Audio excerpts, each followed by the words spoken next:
Hello, WriteHiveCon 2025. I'm Nicholas W. Fuller. I'm a booktuber and author of science fantasy novella Shattered, and I now have the pleasure of introducing our next presenter. Samantha Bryant is a 27-year veteran of the classroom and a mom and a novelist by night, which definitely means that she's a superhero all the time. She writes superhero fiction and horror, depending on whether or not she's feeling like burning the world down that day or saving it. And she's best known for her menopausal superhero novels, which are winner of the Jackie Award for Feminist Writing. She joins us today to talk about writing older characters, not just wise aged mentors helping the plucky young orphan, but what is it like when it is not your main character's first rodeo? She's been writing and speaking at cons on this topic for a decade, and we're so happy to have her here to speak with us today. Please welcome Samantha Bryant. Thank you. Excellent. So, hello. Thank you for coming to listen to me talk today.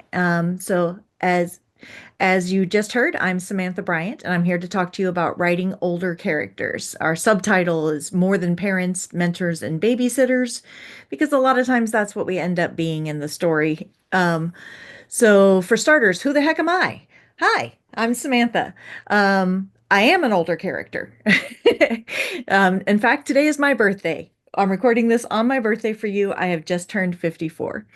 And my best known work in my writing life is the Menopausal Superhero series, which you might guess from the title is a little dramedy in tone. It's superhero action intermixed with comedy, and it features characters who are not spring chickens. So speaking of the characters, here they are. These are my main heroes. Helen was the first character to come to me when I was writing these. She's a divorcee, a bitter divorcee at that, with a difficult relationship with her grown daughter. When her encounter with Dr. Lou's products led to the ability to wield fire. For all of my characters, we took a menopausal symptom or complaint and manifested it, right, as a power. It didn't always feel like a power initially, but yeah, that's how it went. So Helen had hot flashes that became very, very literal. And then we've got Patricia, the lizard woman of Springfield. She's never married, never wanted to be. She's in her late 50s, and she's the president of marketing, vice president of marketing. One of the very few women to get that far in the company that she was in, an early breaker of glass ceilings in corporate life. She's very self-assured, feels like she doesn't owe anyone anything, has a dislike for young, cute people. So of course I threw a young, cute person her way. Linda Alvarez is a stay-at-home mom and grandparent. When her change came, it came with a couple different changes. Besides becoming super strong, she also became a man, which was a big surprise to her and her husband. She had a lot to go through. Jessica's my young one in the group. She's only in her early 30s. She went through menopause early because of surviving cancer. And she took tea to lighten her mood and found that it literally lightened her. One of the lines about it is that she renegotiated her relationship with gravity. And the cause of all these problems, Dr. Cindy Lou, mad scientist, never married, never interested in being married. She was forced into unwanted retirement, and in trying to prove herself, we ended up with what we got. So this is at this point, a four novel series. The fifth novel and final novel will be out this summer. Looks like July. And there's also some novellas and shorts. So there you go. That's my expertise here. I am an old lady who writes about old ladies who kick butt and have a good time. So, on this topic, one of my thoughts is like, so why don't people write older characters? Like, what's the resistance? What's the problem that makes people not want to? And one of them is that at least here in the United States, we have a darn youth obsessed culture. We struggle to have a place in our stories for a fully adult hero. You think your way through a lot of the big fandoms, very popular storylines. Even when there are older characters, they're usually sideline background characters who are there in support of somebody young. And ideally, they shouldn't seem like they're actually old. right? They've had all the Botox. They dye their hair. They're amazing for 50, like our Drew Barrymore here. I think it's funny that they have Drew Barrymore and they're telling me to look younger. I'm like, look at Drew. She doesn't look her age either. But although there's been progress, I think especially for male heroes, we've seen a lot more people who can continue to make a difference even while they go gray. But there's room for a lot more, and our youth obsession is part of the problem. Additionally, I think in certain kinds of stories, people worry that having an older character places limitations on what their older character can do. And so they avoid that problem by just not having them. They're like, I don't know, somebody in their 50s can't do this. Somebody in their 70s can't do this. And I would counter that in real life, older does not equal weak, slow, or handicapped automatically. It's all about what you've done with your life, how you've taken care of yourself, what kind of life you've led. And there are plenty of amazing athletes who have baggy skin and wrinkles. It happens. A 60-year-old who's been athletic their whole life can probably kick your 25-year-old butt if all you've ever done is play video games. So, a third thing I think that comes into play is wish fulfillment. A lot of times when we sit down to write, we can get a case of, oh, if I knew then what I know now. And then we create these amazing young characters who can do things that there's no way they should be able to do at their age. They haven't had time to learn the level of expertise, to get the 6 degrees in science for everything they supposedly know, right? You're 22 years old. At most, you have a bachelor's degree. If you're super, super smart, maybe you've gotten as far as a PhD because you were like Doogie Howser or something and started when you were 12, right? Most people, not the case. And so I think it's easy to fall into because you want to write an amazing character and you give them all this expertise, all this training, all this ability without really thinking through that they haven't had the life experience to actually get there, to actually have that stuff. I would argue that there's a form of wish fulfillment on the other end, right? When I'm writing older characters, what I'm looking for are roles for older people in society that are not just the babysitter, that are not just the sidekick, that is not just someone's mom. So maybe I'm still falling into wish fulfillment. I just have different wishes I am fulfilling. So we are seeing progress. These are some of my favorites here on the screen. Here you've got Judi Dench as M. You've got the Cavalry. You've got all the old people in red. We for a while we've been pretty willing to let older characters be very effective villains, but not really so much the heroes until more recently. And it just thrills my soul every time I see an older character allowed to be a villain. I'm sorry, allowed to be a hero. They can be fun as villains too, though. But like, even John Wick, right? In the most recent John Wick, we've admitted that John Wick is getting older and that some of this is harder for him than it was, when he became John Wick. So that's good to see that, we're letting people be powerful and amazing and exciting to watch, even if they're not 23. So, that's a bit on like why people don't write older characters. So here are some thoughts on why you should. There are a lot of advantages that come with having some older characters. For one thing, they've been on the planet longer, so they have more history. And there's so much backstory you can pull from now. You're in the middle of the fourth book in the series and you're a little stuck. Hey, bring in an old friend who needs their help. Hey, bring in an old lover. They've probably had a few if they're 65, right?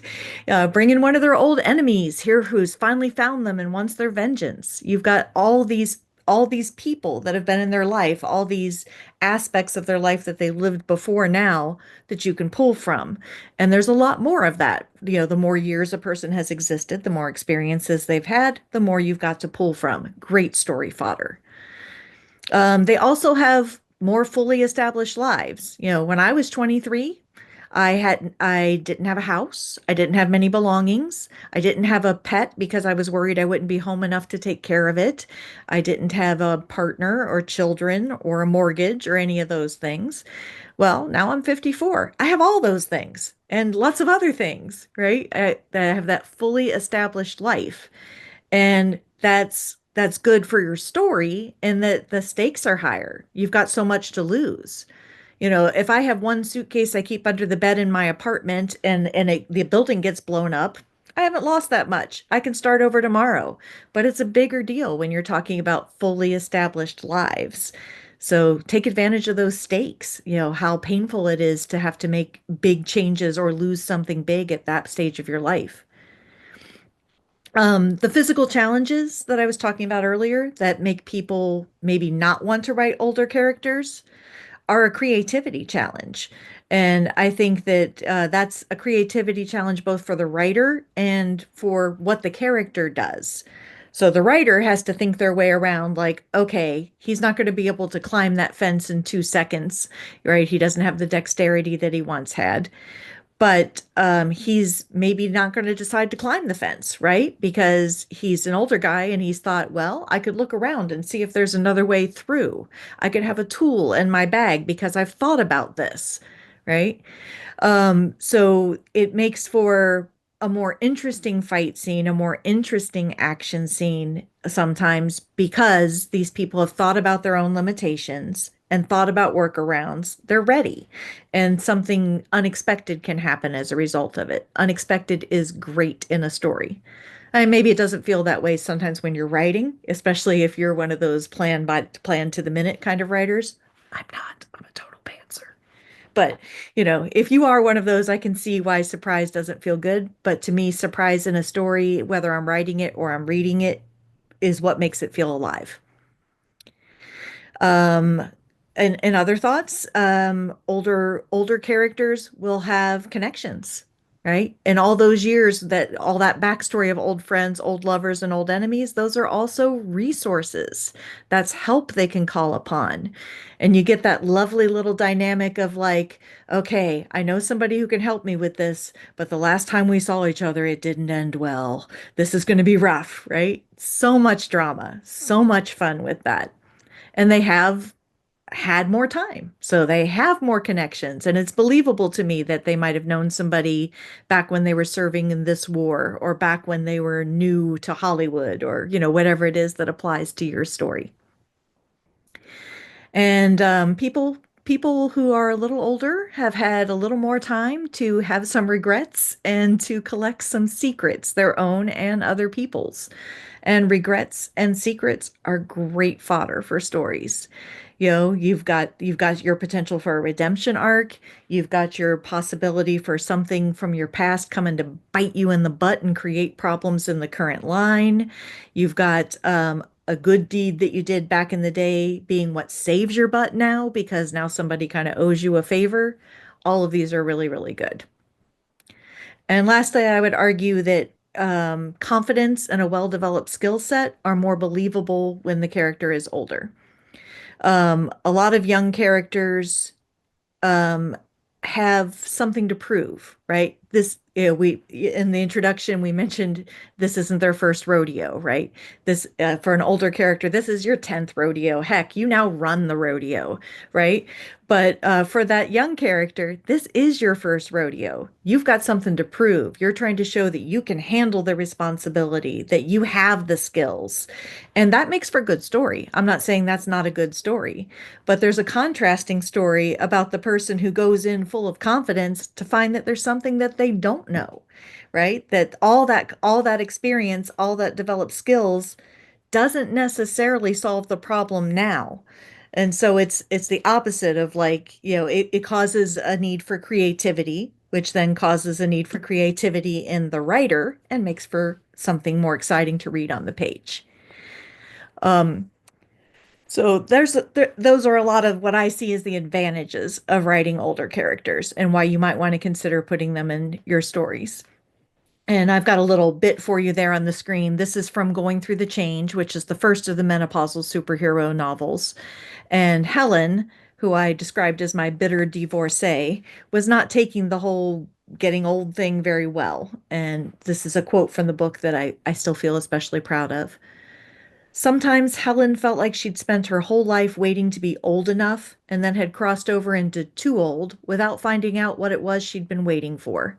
It was only now, with the tingle of fire still on her fingertips and the smell of sulfur on her skin, that she felt she knew what she wanted. Spoiler alert, what she wanted was not necessarily good for everyone else. Okay, so if you are going to write some older characters, what makes good ones, right? My subtitle was something like not just babysitters, not just mentors. One of my pet peeves with older characters is when they only appear on the screen to give a piece of information and then disappear, or to get themselves killed to motivate the young person. I must avenge them. I get tired of old ladies in the refrigerator, right? Let's stop fridging older characters and just let them be in the story. So a lot of what makes a good older character is the same thing that makes any good character. You need them to be fully realized and three-dimensional. No one is just one thing. So maybe the person came into the story as a teacher or a mother or a grandfather or whatever, but that's not all they are. Remember that they have an independent existence of the other characters. So if they're not the main character in the story, some younger character is, they don't just fade into the ether the second that other character walks off the stage, right? They have a life, they're doing something. And so, in order to help someone else, whatever they were going to do has now been interrupted. And you could spend some time on that, on what are they doing when they're not on the page with your characters. And it doesn't necessarily have to go into the book very directly, right? You don't have to show us if all they're doing is going grocery shopping. Nobody wants to watch that. But, give them something interesting to do and let it impact your story. And just like with any characters, let them have a journey or an arc. I think that with a lot of older characters, people act like they did all their growing already. And so they came into the story as this. And if they survive the story, they will leave the story as this. They don't grow, they don't change, they don't learn. And that's always disappointing to me. I am a lifelong learner, and I hope to continue to be a lifelong learner as long as my life goes long. So let an older character learn something too. All good characters have flaws. They have blind spots. They have biases. And that doesn't matter if your character is 16 or 60, they have these things. And good story brings out conflict, which makes you grow and change, that makes you learn something about yourself, about the world, and make a change because of it. So make sure that those are in your characters regardless of their age, if you want them to be engaging for your audience. And I also would argue all characters have goals. The goal may or may not be anything that's like the main focus of the story. Say our story is about a bank heist, but my goal is to have a vacation in Aruba. That may or may not have much to do with the bank heist, but it may impact the story. Like maybe I decide to be more cautious about what I agree to do because I'm trying to stay safe and stay hidden so that I get to take that trip. Keep in mind that they have goals for themselves that may be different than the goals of the main plot of your story. And then, so that's stuff about characters in general, and it all applies to older characters. I think some stuff that's a little more unique to older characters, and I put it as more unique because it's not unique, right? This stuff can apply to any character, but something that comes up a lot with older people. You'll find out if you're not there yet. When you're an older person, people start to underestimate you in a different way than they underestimated you when you were young. For women, you've got this sweet spot, right? Nobody thinks you can do anything until you're 25. And then when you've turned 40, it goes right back around. People think you can't do anything. You got those few years in the middle where the world in general will regard you as useful and important and capable. But on those two ends, women and, I think men see it more on the older end than they do on the younger end, will start to be underestimated and start to be kind of invisible. And that can be great for your story. It can be great for your story in the emotional effect on your older character who's hurt and upset at being underestimated or invisible. A way that I've used it in my menopausal superheroes is that that's a secret superpower because they're invisible, right? That people just kind of bounce right over them. They're looking around the room assessing threats. They see the little old lady and they're not worried about her. Guess what? They should have been worried about her. Now she can get away with so much because they're not watching her. So that underestimated invisible thread is something that can be really good to play with older characters. I've already mentioned several times that the more years you're on the planet, the more experience you have. So use that. You can have wonderful surprise reveals of history. There was a superhero movie fairly recent called Blue Beetle that I saw. I don't know if you guys saw that one, but you've got a young man as the main character, and his whole family is in the story. His sister, his parents, his grandparents, right? And his grandma has this wonderful reveal. They have these they're learning to use like some very sci-fi kinds of weapons, and she just picks one up and starts kicking butt with it, and she's really good at it. And the grandson is just blown away like, Grandma? Right? So far as he's concerned, she's the lady who makes him a snack and listens to him whine about the girl he has a crush on. And he finds out in this moment that she has this whole history he had no idea about. I think there's a line that's something like, when there's time, we'll tell you about your grandmother during the revolution. I don't even know which revolution we're talking about, in what country, right? But grandma was scary.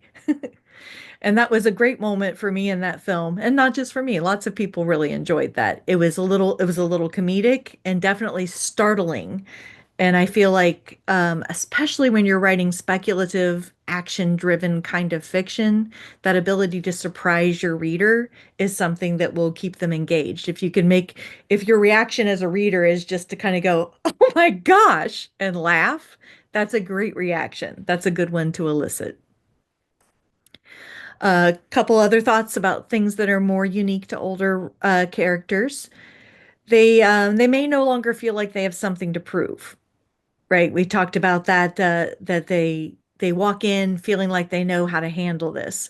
And that's good and bad for them, right? And they may walk in feeling like, well, I don't have to prove anything. I'm capable. That means they're not going to put up with any BS. They're just going to go do what they want to do. But it could also mean that they're wrong, that they came in feeling like, I got this, and then they find out they don't have this. And, as a older woman reading books, I appreciate it if you don't make it just something stupid like they didn't know something about the internet, right? Let's make it a real thing, that there is something, that there's a reason they wouldn't know. They also know themselves more fully. There's none of this like, am I capable figuring out how I do this?